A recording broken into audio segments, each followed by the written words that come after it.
अमृत महोत्सवी वर्षानिमित्तानं उपस्थित आदरणीय व्याख्याता म्हटल्यानंतर जरा नाव पहिलं टाकलं आणि ज्यावेळेस आपण पंक्तीला बसतो तर त्यावेळेला शेवटच्याला बसल्यानंतर बुंदी संपायची चिंता वगैरे वाटते. त्यामुळे म्हटलं की अगोदर बोलूया, कारण जरा सोलापूरलाही काम होतं. मात्र तरी सुद्धा मला तुळजापूरला तिथं प्राध्यापक म्हणून काम करत असताना आणि संशोधनाचं त्याला आपण वेड म्हणतो, ही वेड असल्यामुळं आपल्याकडं मी 3-4 वेळेला बहुतेक आलेलो आहे. आपशिंगकरांना मी ग्वाही या ठिकाणी देतोय, मला प्रत्येक वेळेला बोलवा, प्रत्येक वेळेला तुम्हाला वेगळं काहीतरी देईल. तर त्यानुसार हा आजचा आपला अमृत महोत्सव म्हणजे 75 वर्ष झाली. 75 आपलं वय नसताना आपल्यासारख्या माणसाला तिथं बोलवलं गेलं म्हणजे आपलंही बरं चाललंय. आणि मी अपेक्षा करतो की पुढचे ज्यावेळेस 100 वर्ष पूर्ण होतील त्याही वेळेला सांजेकर साहेब आपल्यालाही त्या ठिकाणी आपल्या उपस्थितीमध्ये आम्हालाही येण्याचं भाग्य लाभो. तशा प्रकारच्या संस्थेचं रोपटं असंच वृद्धिंगत हो, अशा प्रकारची या ठिकाणी मी आपल्याला अपेक्षा व्यक्त करतो. आणि आता पवार सरांनी सांगितलं, जे आपले चांदवले सर आणि मी जो मला वाटतं 15 वर्षापासून अटॅच आहोत किंवा आम्ही एकमेकाला, तर आता येत असताना आपल्याला आश्चर्य वाटेल. त्यांचं पूर्ण नाव रणजित प्रभाकर चांदवले, हे आर्य समाजाचं काम करतायत, सॉफ्टवेअर इंजिनियर, अमेरिकेमध्ये आहेत, मूळच्या आटपाडीचे ते. तर चांदवलेकर साहेबांनी आता तिथं मी निघत असताना आपल्यापेक्षा तर उलटं समजायचं. मी 9:30 वाजल्या होत्या, त्यांना गुड नाईट म्हटलं, कारण तिथं 10:30 वाजल्या होत्या रात्रीच्या. तर ते म्हटले की मला रेकॉर्डिंग करून पाठवा, मी सकाळी बघेन. म्हणजे आता ते झोपलेले आहेत. मात्र चांदवलेकर साहेबांनी जो आपल्या या नरेंद्र आर्य शाळेसाठी अमृत महोत्सवासाठी खूप खूप शुभेच्छा या ठिकाणी दिल्या आहेत. आपण टाळ्याच्या गजरामध्ये त्यांचं इथं आभार मानूया.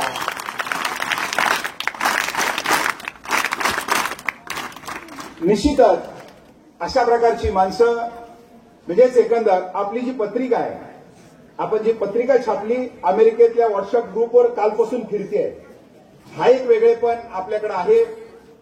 आणि मित्रांनो, आम्हाला इथं जी काही बसायचं जी संधी मिळाली, मला वाटतं मेत्रे साहेब, आपलं काय मेत्रे साहेब आहे ना, हा, तर आपण उद्योगपती आहात, आपल्याला आठवते का नाही मला माहित नाही. मी सुद्धा पहिलं गुत्तेदारी करत होतो, आपल्याकडे माझी मशीन आली होती.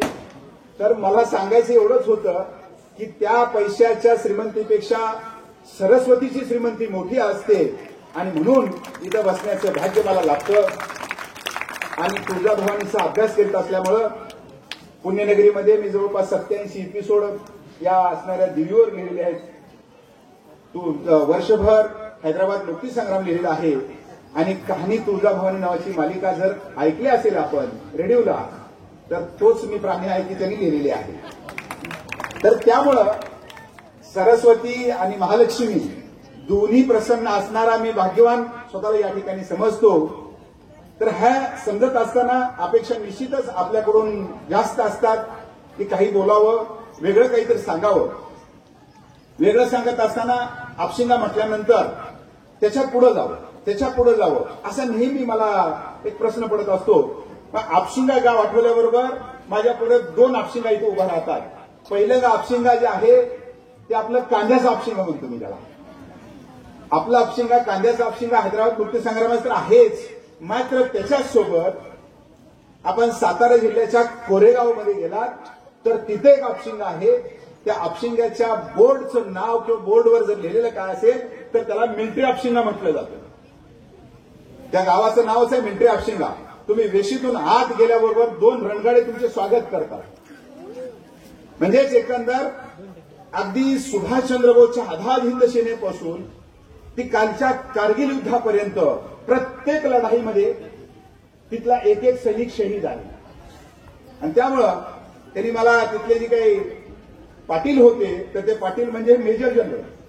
मी ज्यावेळेस त्यांच्यापासून बसलो आणि सांगायला लागलो किंवा सर असं कसं आहे, तर त्यांनी सांगितलं की एक वेळ अशी होती स्वातंत्र्याच्या अगोदर की आमच्या गावामध्ये 99% बायकाच असायच्या, कारण का बाकी सगळे मिलिटरीला गेलेली असायची. म्हणजे खऱ्या अर्थानं महिला प्रजासत्ताक आपशिंगा गावानं राबवलं तर त्या आपशिंगा आपशिंगा भले इथं असेल नाही तर आफ्रिकेत असेल, अमेरिकेत असेल, आपशिंगा हे ग्रेटच हो. त्यामुळं पुन्हा एकदा आपलं या ठिकाणी आपशिंगाकरांचं या ठिकाणी मी अभिनंदन करतो. अभिनंदन करत असताना या बालचमूला मी आवाहन करतो, मित्रांनो, मी कालही एका गॅदरिंगमध्ये किल्लारला होतो तर सांगत असतो की इथलं अंतर फार नाही आहे, 10 ते 15 फुटाचं अंतर आहे फक्त. तुम्ही जिथं बसलात आणि तिथून व्यासपीठाचं अंतर 15 फूट आहे. मात्र इथे येण्याकरता कठोर अशा प्रकारची तपश्चर्या, कठोर अशा प्रकारचं परिश्रम त्या ठिकाणी घ्यावे लागतात. आणि मी अपेक्षा व्यक्त करतो की येणाऱ्या पुढच्या कालखंडामध्ये इथं बसणारा जो काही विद्यार्थी असेल, माझा विद्यार्थिनी असेल, तो निश्चितच फार मोठ्या अशा प्रकारचं स्थान मिळवून इथं व्यासपीठावर विराजमान होईल, अशाही प्रकारच्या शुभेच्छा आपल्या सर्वांना या ठिकाणी देतो. आपल्या या शुभेच्छा देत असताना आपला जो इतिहास आहे, आपशिंगा गावची माती काय, मी सकाळी आपल्या चांदोडेकर साहेबांना बोलत होतो तर त्यांनाही सांगता आलं नाही, कारण का की नरेंद्र आर्य जी शाळा आहे, पंडितजींनी तर शाळा काढली. मी त्यांना प्रश्न विचारला की आपशिंगात शाळा का काढली? एखादं देवाचं मंदिर असेल, एखादा कुठला इतिहास असेल, त्याच रणभूमीवर का होतो? पानिपतचा रणसंग्राम आपण बघितला असेल. पानिपतमध्ये आपल्याला एकच युद्ध माहित आहे, मात्र पानिपतावर 3 युद्ध झाली, मग तिथंच का होतात? तर त्याला काहीतरी एक वेगळ्या प्रकारचं असं काहीतरी कारण असतं. तर त्यानुसार ज्यावेळेस आम्ही पाहिलं की शेवटच्याला मी तुम्हाला सांगेल की इथं शाळा का काढली, त्याची माती, आपल्या आपशिंगेच्या मातीवर थोडक्यात मी चर्चा या ठिकाणी करेन. तर ही चर्चा करत असताना आपशिंगा जे गाव आहे, हे आपशिंगा गाव मला आदिलशाही कालखंडापासून फार मोठ्या अशा प्रकारचं दिसतं. आमचे मगर सर वगैरे किंवा तुळजापूरकरांना वेगळं वाटायला लागेल. मी सांगत असताना वेगळं या दृष्टीनं वाटेल की तुळजापूर जे गाव आहे, तुळजापूरचा जो प्राचीन इतिहास आपण बघितला तर तिथला असणारं जे मंदिर आहे, मंदिरापलीकडं गावामध्ये वस्तीच नव्हती. कारण तुळजापूर एकमेव अशा प्रकारचं तालुक्याचं ठिकाण असावं कदाचित की त्या गावाला शिव नाही आहे, कुठल्याही प्रकारची शिव नाही आहे. जर आपण तुळजापूरचं मंदिर बघितलं तर ते खालच्या सिंदफळमध्ये आहे आणि इकडून बघितलं तर आपलं आपशिंगाचे शिव लागते. पुढं मंदिराच्या पुढं मलबा हॉस्पिटलकडे पुढे जा तुम्ही तर धाकटं तुळजापूरचे शिव त्या ठिकाणी लागते. याचा अर्थ असा होतो की या असणाऱ्या तुळजापूरला किंवा या तुळजाभवानीचं महात्म्य जसं जसं वाढायला लागलं तर हे महात्म्य वाढत असताना या आपशिंगाचं नेमकं काय स्थान आहे तर हे पाहत असताना जर नगर आपण पाहिलं, आज अहिल्यानगर जे झालेलं आहे, तर नगरवरनं विजापूरला जाण्याचा जो रस्ता होता तर तो रस्ता होता आपल्या आपशिंगा गावात. इथून हा रस्ता इथून इकडे जायचा. मग त्याचेही कालखंड आपण किंवा त्याचेही जर पुरावे संदर्भ आपण जर पाहिले असतील तर आपण पलंग आणि पालखीचा प्रवास आपण बघितलेला आहे. पलंग आणि पालखीला जवळपास 500 वर्षापेक्षा जास्त कालावधी झालेला आहे. मधल्या कालावधीमध्ये आपली जी काही पलंग पालखी थोडे दिवस थांबली, स्वातंत्र्याच्या आसपास तो इतिहास वेगळा आहे. मात्र ही पलंग पालखी असेल तर आपल्याच गावातून या ठिकाणी जात होती असं आपल्याला या ठिकाणी दिसतंय. तर अशा रीतीने एकंदर हा जो आपशिंगा आहे, हा आपशिंगा त्या कालखंडापासून चालत होता. मात्र खऱ्या अर्थानं आपशिंगाला वैभव येण्याचं काम कधी झालं असेल तर ते आहे ज्यावेळेस आपल्या गावामध्ये निंबाळकरांची वस्ती आली. निंबाळकर या गावामध्ये आले. निंबाळकर म्हणजे कोणते निंबाळकर, किती भाग्यवान आहेत आपण बघा. पुन्हा सांगतो तुम्हाला मी, 1710 साली त्यांचं नाव होतं राव रंभा निंबाळकर, रंभाजी बाजी निंबाळकर. हे रंभाजी बाजी कोण आहेत?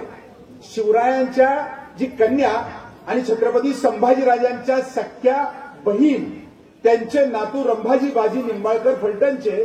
तर त्यांना ज्यावेळेस तुळजापूरची जहागीर मिळाली, मी मगाच सांगितलं की तुळजापूरमध्ये वस्ती नव्हती, म्हणून त्यांनी आपला जो वाडा असेल तो वाडा या आपशिंगा गावामध्ये बांधला. आणि म्हणून आपली जी वेस आहे या जिल्ह्यामध्ये, 2-3 जिल्ह्यामध्ये जी प्रसिद्ध अशा प्रकारची आपशिंगाची वेस आहे तर ती 1750 म्हणजे वेशीला सुद्धा आपल्या 300 वर्ष पूर्ण झालेली आहे. तर अशा रीतीनं हे रंभाजी बाजी या ठिकाणी राहत असताना आपण पाहिलं की इथून भातंबऱ्यापर्यंतची त्यांची जहागिरी आहे ही सर्व गावं. आणि त्यानंतरचा कालखंड जर आपण बघितला, आज मी सकाळीच वाचत होतो कारण पुरातत्व विभागाच्या वतीनं आता काम चालू आहे तुळजापूरचं. तर तुळजापूरच्या मंदिराचं बरंच पुनर्बांधणी, तुळजापूरच्या असणाऱ्या मंदिराच्या असणाऱ्या ओऱ्या, कल्लोळ, तीर्थकुंड असेल किंवा गोमुख असेल तर हे निंबाळकरांनी त्या कालखंडामध्ये बांधलं. आणि आपण तुळजाभवानी मंदिरामध्ये ज्यावेळेस आपण प्रवेश करतो प्रवेश केल्यानंतर करत असताना आपल्या दरवाजावर नाव दिसतं सरदार निंबाळकर दरवाजा. तर ते सरदार निंबाळकर दरवाजा म्हणजे आपशिंगाचे जागीरदार म्हणजे तुळजापूरचे जागीरदार आहेत. हे आपल्यासाठी महत्वाचं आहे. आणि म्हणून तुळजापूरचे जागीरदार म्हटल्यानंतर पालखीमध्ये त्यांचा प्रवास त्या ठिकाणी होणार आहे.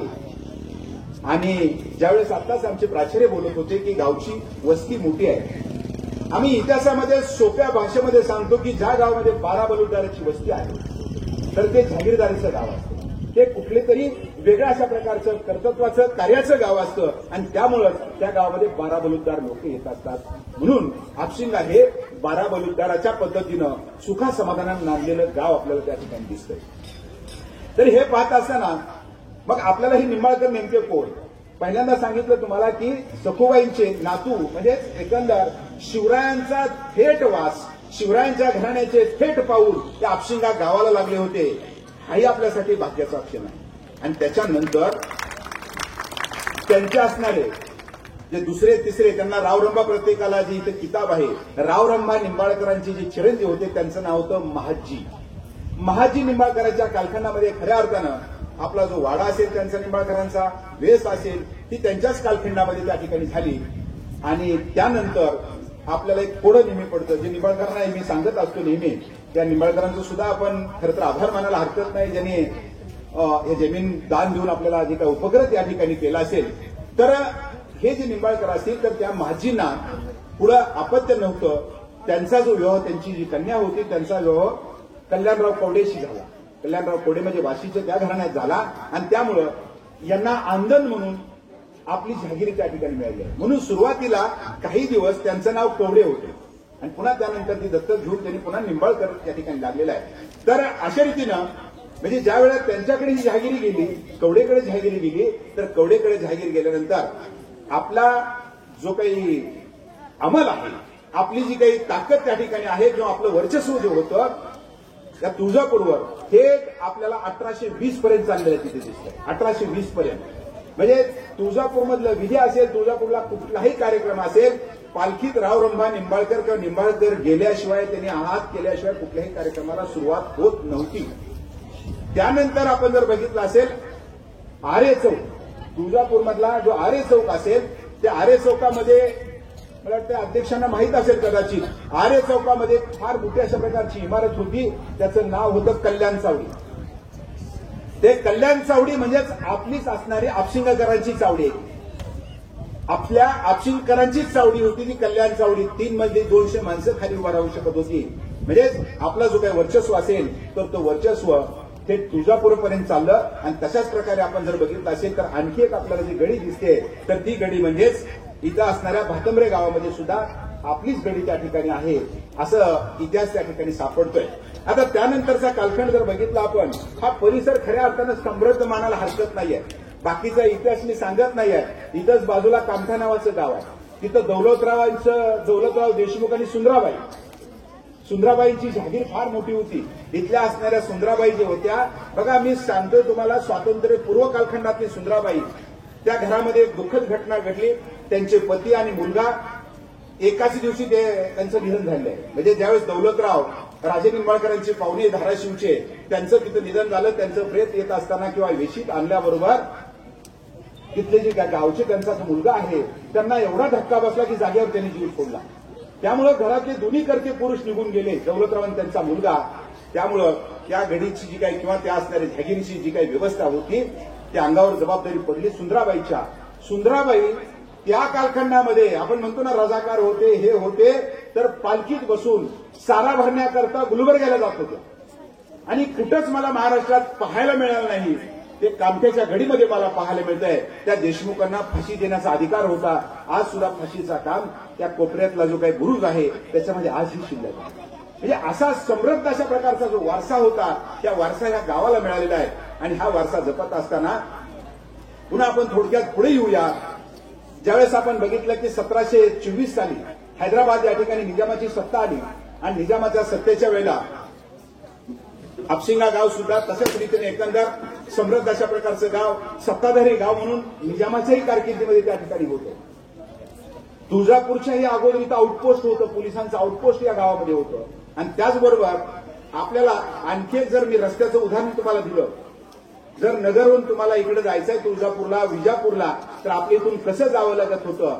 आज आपल्या इकडे पाठीमागं बरोबर जो काही वडाचं झाड दिसतंय त्याच्या बाजूला दोन जर तुम्ही पाया बघितले, भिंती आहेत फक्त शिल्लक जमिनीमध्ये शिल्लक भिंती आहेत, ते 2 करोडगिरी नाके होते. तर त्या करोडगिरी नाक्यामध्येच आपले पोलिसी राहायचे आणि ते नाका म्हणजेच करोडगिरी नाका म्हणजे एक प्रकारचा जकात नाका होता. तर तिथूनच जकात घेतल्यानंतर तुम्हाला तुळजापूरला जावं लागायचं. आणि त्याच वेळेला आता त्यावेळेला काय पावत्या नव्हत्या लिहिल्या करता, मग त्याच वेळेला काय करायचं, कुंकवाचा जो काय असेल छापा इथं बाजूला धोत्रावर इथं मारायचा, बाबा ह्यानं जकात भरली आहे पण जावं आपला.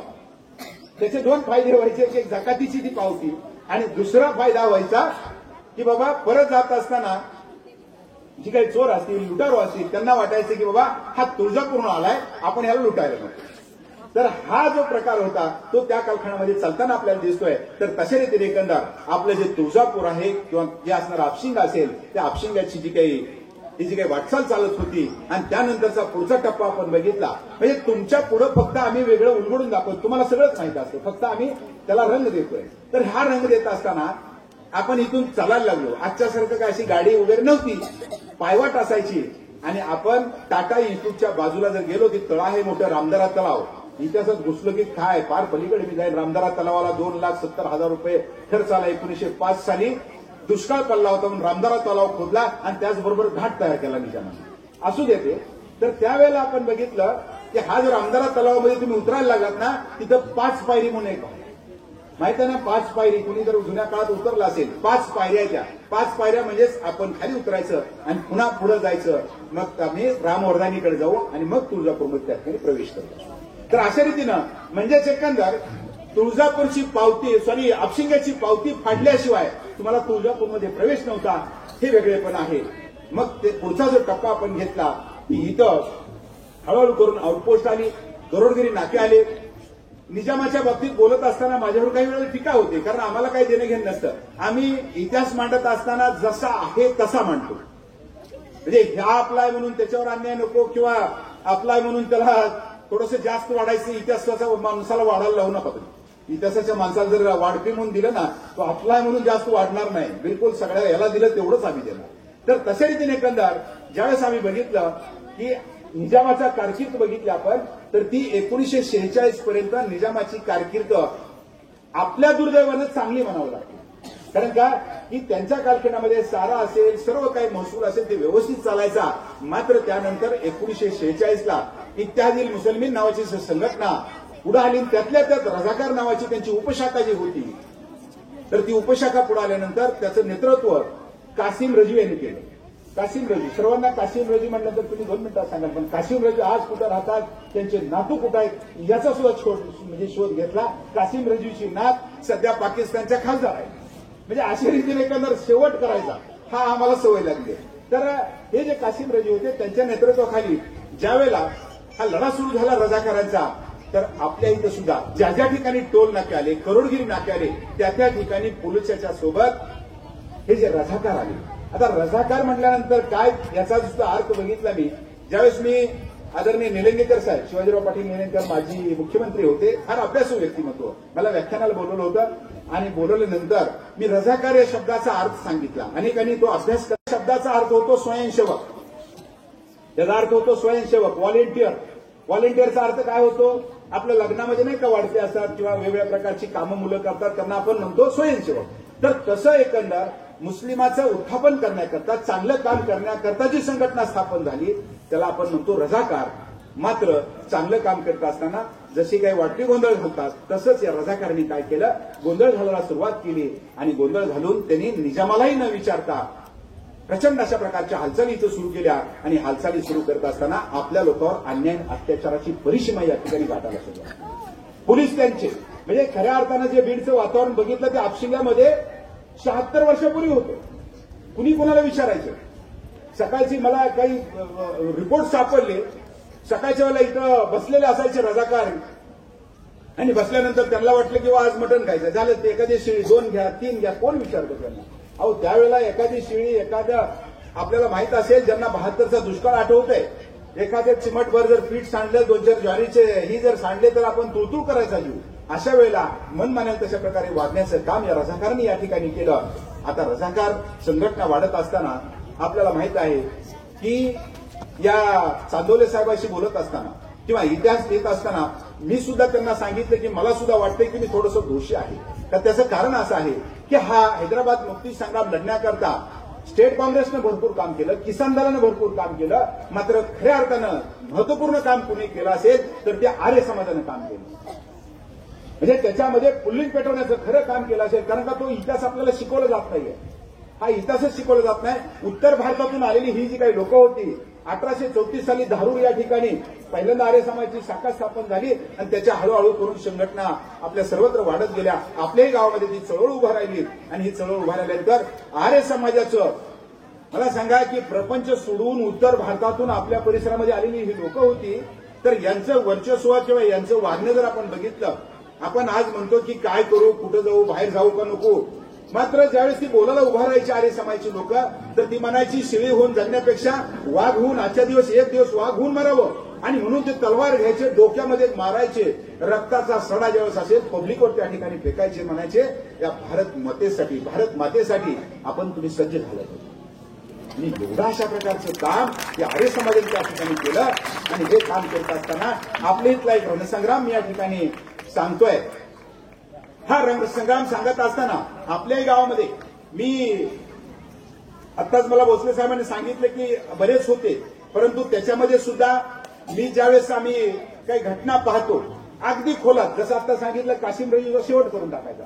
मी एका अधिवेशनामध्ये गेलो होतो, सर्वजण सांगायला लागले मी असं शोधलं, मी तसं शोधलं. चला म्हणलं मी तुम्हाला सांगतो मी काय शोधलं ते.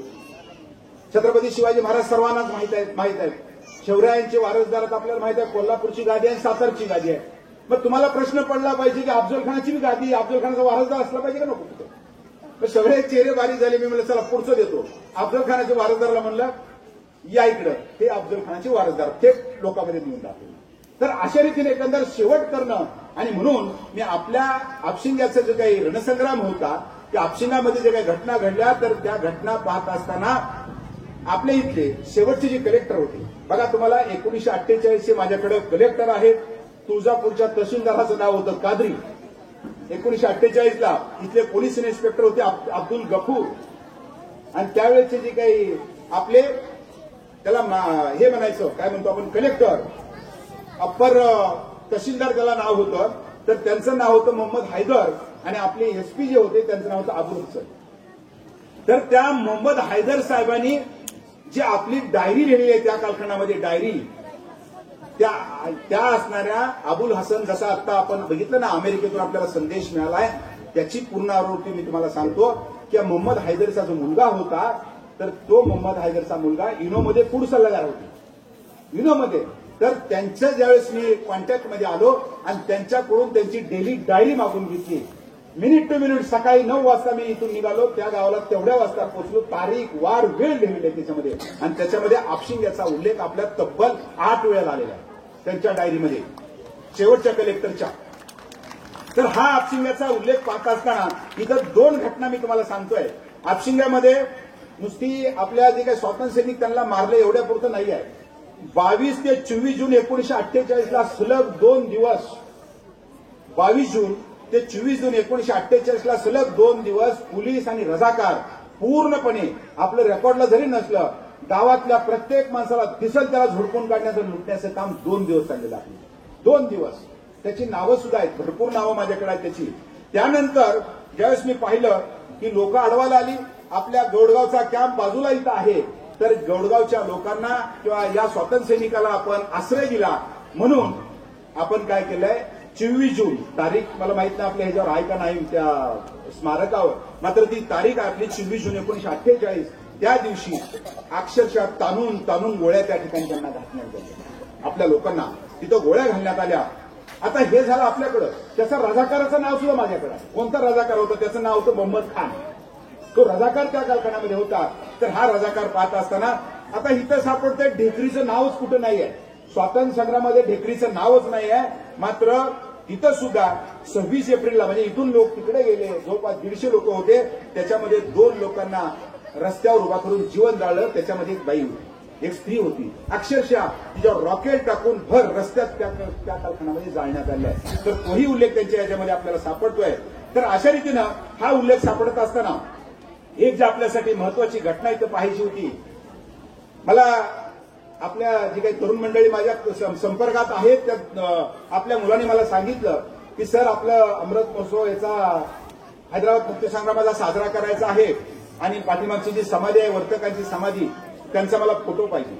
काय कॉन्फिडन्स आहे मला माहित नाही, कारण माझ्यावर आत्मविश्वास आहे, माझ्या असणाऱ्या संशोधनावर मला खूप अशा प्रकारची श्रद्धा आहे. मी त्यांना सांगितलं की यावर्षी मी तुम्हाला श्रद्धार वर्तकांचा फोटो देतोय, पुढच्या वर्षी मी अख्खी फॅमिली देतो.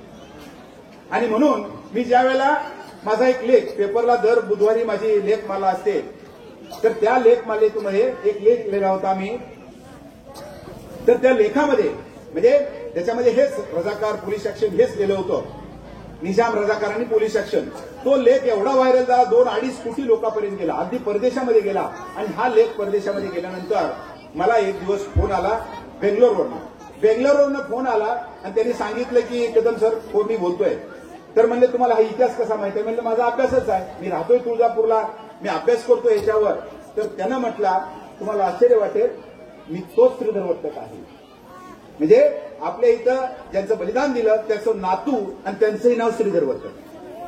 तर तशा रीतीने एखादा ते जे श्रीधर वर्तक होते, मग आमचा कॉन्टॅक्ट झाला आणि मागच्या वेळेला आपल्याला आठवत असेल इथं हे जे काही श्रीधर वर्तक असतील तर त्यांच्या पूर्ण फॅमिलीला इथं आणून आपल्या हवाली केलं किंवा आपल्याला तिथं त्यांना ती सवेट असेल ती घडवून दिला. म्हणजे अशा रीतीनं काम करत असताना हा रणसंग्राम अगदी थोडक्यात सांगून मी संपवण्याचा या ठिकाणी प्रयत्न करेल.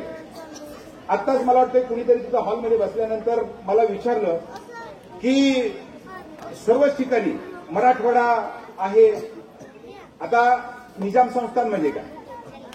पुन्हा मला निजामाचाही अर्थ काय माहिती, आता पुन्हा खोलात घुसायचं झालं तर निजामाचा अर्थ होतो ऍडमिनिस्ट्रेटर, निजामाचा अर्थ होतो व्यवस्थापक. आता व्यवस्था काय करायची? आपली जमिनीची व्यवस्था करायची आणि त्याचीच केली हा भाग वेगळा. तर एकंदर हा जो निजाम होता तर निजामाच्या ताब्यामध्ये जर बघितलं आपण तर आजचा आंध्र प्रदेश, तेलंगणा, संपूर्ण मराठवाडा, आज 8 जिल्हे त्यावेळेला 5च जिल्हे होते, संपूर्ण मराठवाडा आणि कर्नाटकाचे 3 जिल्हे होते. तर या सर्व 16 जिल्ह्यामध्ये याचं क्षेत्रफळ जर आपण पाहिलं निजामाच्या या राज्याचं तर ते तब्बल इंग्लंड आणि स्कॉटलंडचं दुप्पट होतं. एवढं मोठं क्षेत्रफळ त्याचं होतं. तर अशा वेळेला हा जो निजाम होता इथं राहत असताना जो प्रश्न आपला होता की एवढे 16 जिल्हे असताना आपला धाराशिव जिल्हा आणि इथंच का घडलं, असं बाकीच्या ठिकाणी बीडला का नाही घडलं? मी ज्यावेळेस कॉम्पेन्सेशन म्हणतो किंवा त्याला आपण मदत म्हणतो तर ती मदत पाहिली. आपल्याला मदत जवळपास 3-3.5 लाख मदत मिळालेली आहे स्वातंत्र्यानंतर आणि ती बीडला फक्त 11,000 मिळाली. त्याचं कारण वेगळं आहे. त्याचं कारण हे होतं की आपल्याकडे हालचाली मोठ्या झाल्या. हालचाली मोठ्या होण्याचं कारण होतं की आपली जी बाँड्री आहे ही बाँड्री सगळी आपली आहे. तर ती सोलापूर जिल्ह्याची आणि पलीकडली बाँड्री जी होती नगर जिल्ह्याची बाँड्री आहे. आणि आपण ज्यावेळेस 1947 ला स्वतंत्र झाल्यानंतर आपल्या बाजूची जी काही गावं होती सोलापूर जिल्ह्यातली, मग त्याच्यामध्ये गौडगाव पाहिलं असेल, आपण इकडं येडशीच्या बाजूचं चिंचोली पाहिलं असेल, आगळगाव असेल, तर इथून आपल्याला पुरवठा व्हायला लागला. म्हणजे पुरवठा कुठला व्हायला लागला की जिथं स्वातंत्र्य सैनिकाचे कॅम्प झाले आणि आपल्याला मदत करायला सुरुवात केली. आणि त्याच्यामुळंच आपण जर पाहिलं असेल की एका कॅम्पमध्ये भाग घेण्याचं काम आपल्या असणाऱ्या इथं वर्तकांनी केलं. ज्यांची समाधी इथं बाजूला उभा आहे त्यांचं नाव होतं श्रीधर काशीनाथ वर्तक. वास्तविक पाहता श्रीधर वर्तक जे होते तर त्यांचे वडील तिथं एका ट्रेझरीमध्ये कामाला होते. ते LLB झाल्यानंतर नोकरी पकडण्यापेक्षा त्यांनी सांगितलं की मला आता स्वातंत्र्य संग्रामामध्ये भाग घ्यायचा आहे आणि म्हणून इथं आले होते. आल्यानंतर त्यांचं ठरलं की इथे असणाऱ्या करोडगिरी नाक्यावर हल्ला करायचा आहे. पहाटेची वेळ होती आणि गोडगाववरनं जे काही 3 ट्रका आल्या, काही ट्रकातली माणसं आपल्या वेशीवर थांबली, काही इकडली थांबली आणि त्यातले श्रीनिवास खोत आणि श्रीधर वर्तक या ठिकाणी आले. आणि रात्रभर चाललेला हा जो लढा होता म्हणजे 250 वर्ष, म्हणजे 250च्या विरोधात 2 माणसं रात्रभर त्या ठिकाणी लढत होती.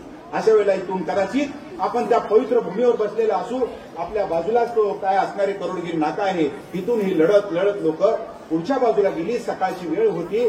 सकाळच्या वेळेला अचानकपणे त्यांचं स्टेनगन जी होती, बंदूक होती, त्याच्यामध्ये काहीतरी दोष निर्माण झाला आणि म्हणून श्रीधर वर्तक त्या दगडाच्या आडून लढत होते. त्याने हळूच डोकं वर काढल्याबरोबर एक गोळी आली आणि श्रीधर वर्तकाच्या डोक्याचा भेद करून निघून बाजूला श्रीनिवास खोत होते. त्यांनी बघितलं की काय झालं नेमकं. एकच वाक्य त्यांनी उच्चारलं बाबूजी चले गेले. बाबूजी गेलेले आहेत. मला सांगा, लग्न न करता हा युवक फक्त स्वातंत्र्य संग्रामामध्ये भाग घ्यायचा म्हणून सुख ऐश्वर सोडून आपल्या गावामध्ये आला आणि इथं बलिदान देऊन गेला. आणि हा बलिदान दिल्यानंतर ज्यावेळेस पुढची कथा फार वाईट आहे, तर ती कथा एवढी होती की एक मला मागच्या आठवड्यामध्ये एक जुन्या गल्लीतला धाराशिवचे एक माणूस भेटला आणि त्यानं सांगितलं की आम्ही बघितलंय श्रीधर वर्तकांची अवस्था जी माझ्या पुस्तकामध्ये वर्णन केली आहे. तर त्याच्यामध्ये ज्यावेळेस पोलीस स्टेशनला कळालं, पलीकडच्या बाजूला रझाकारांचे मुर्दे पडलेले होते. मी नेहमी म्हणत असतो, रझाकार उत्तर भारतातून आलेली लोक होती. तर अशा रीतीनं ज्यावेळेस त्यांना कळालं की बऱ्याचशा पठाणांची बऱ्याच असणाऱ्या रझाकार त्या ठिकाणी मारले गेले आहेत, दोघांनी जवळपास 25 ते 26 लोकांचा मुर्दा पाडला होता. पोलीस स्टेशनला खबर ज्यावेळेस गेली तिथं एसपी साहेबांकडे, आणि एसपी साहेबांकडे खबर गेल्यानंतर सकाळच्या वेळेला गाडी आली. इथं गाडी आल्यानंतर काय झालं की ज्यावेळेस त्यांनी पाहिलं त्यात कडवा अशा प्रकारचा स्वातंत्र्य सैनिकाचं इथं निधन झालेलं आहे. डोळ्याचं छिन्न विचिन्न डोक्याचा भाग झालेला आहे. त्यांनी काय करावं, त्या असणाऱ्या पहिल्यांदा लघुशंका त्यांच्यावरती, गाडीला प्रेत बांधलं आणि फरफटत पोलीस स्टेशनला त्या ठिकाणी धाराशिवला इथून घेऊन गेले. मग मी त्याच्यामध्ये वाक्य टाकलेलं आहे, कदाचित त्यांना आदर्श अशा प्रकारची जिजाऊ माता मिळाली नसेल. अफजल खानाला मारल्यानंतर ज्यावेळेस संभाजी कावजी त्याचं डोकं घेऊन जिजाऊ साहेबांकडे आला, जिजाऊ साहेबांनी सांगितलं महिल्यानंतर वैर संपलं म्हणतात, यांचा यथोचित सत्कार सन्मान करा आणि त्यांचं दफन त्या ठिकाणी करा. अशा प्रकारचे संस्कार मिळाले नसतील म्हणून त्यांनी कृत्य केलं असेल. तर त्याची पावती मागच्याच आठवड्यात एका वृद्ध माणसानं मला दिली. तर अशा प्रकारचे श्रीधर वर्तक या असणाऱ्या पावनभूमीमध्ये या ठिकाणी शहीद झाले. आणि मग ज्यावेळेस आपण पाहिलं की आपल्या शाळेचा उल्लेख या ठिकाणी मी करतोय, की त्यांना वाटलं हा झाला लढा.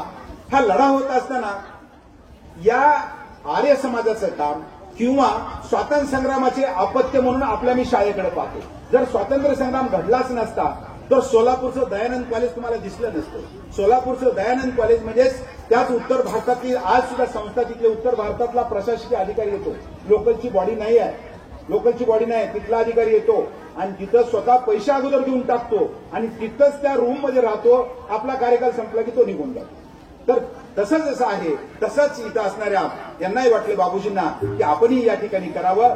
आणि श्रीधर वर्तक जे होते तर त्याच भूमीमध्ये, ज्या भूमीमध्ये अशा प्रकारच्या वीरांची भूमी असते, वीरांचं या ठिकाणी असणारं रक्त या भूमीमध्ये सांडलेलं आहे. आणि म्हणून आपली शाळा असेल, ही शाळा त्या कारखान्यामध्ये काढली. आताच त्यांचं वर्णन आपल्याला माहित असेल कदाचित की याचं जे मॅनेजमेंट सुरुवातीला हैदराबादहून होत होतं पुन्हा आपल्या ताब्यामध्ये घेतले. आणि खऱ्या अर्थानं योग्य अशा प्रकारचं म्हणजे आपशिंगा गावाचा इतिहास जर आपण बघितला तर सर्वसामान्यांची वस्ती, 18 पगड सामान्य म्हणजे याची वस्ती. आजपर्यंत या गावाचा इतिहास जर आम्ही पाहिला असेल, कुठल्याही प्रकारची तक्रार आम्हाला ऐकण्यात येत नाही आहे. एवढं अशा प्रकारचं गुन्ह्या गोविंदानं नांदणारं गाव जे असेल, या गावामध्ये या असणाऱ्या पवित्र भूमीमध्ये आपलं जे काही 75 वर्ष आर्य समाजाला इथं नरेंद्र आदी विद्यालयात झालेत. मी स्वतःला भाग्यवान समजतो की 75 वर्षाच्या या अमृत महोत्सवाकरता मला बोलण्याची आपण संधी दिली, त्याबद्दल सर्वांचं खूप खूप आभार या ठिकाणी म्हणतो. आणि अशाच रीतीनं आपली जी संस्था वाटचाल करू. मलाही कुठं सिंहाचा वाटा असेल तर मला विचार करा. एवढं बोलून माझ्या वाणीला विराम देतो. जय हिंद, जय महाराष्ट्र.